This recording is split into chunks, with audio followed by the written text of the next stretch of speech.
can move these heater hoses out of the way. Just pull them out of the bracket.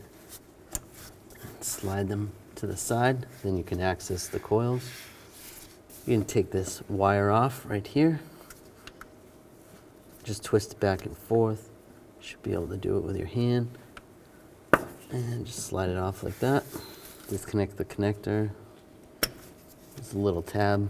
Just pull up on the tab, slide it out. Now just take a 10mm socket, take this bolt out here and the one right there.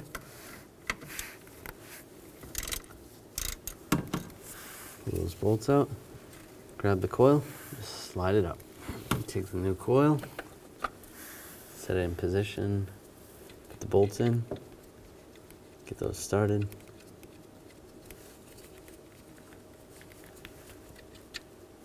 Right there and right there. Then I can torque these bolts to 71 inch-pounds.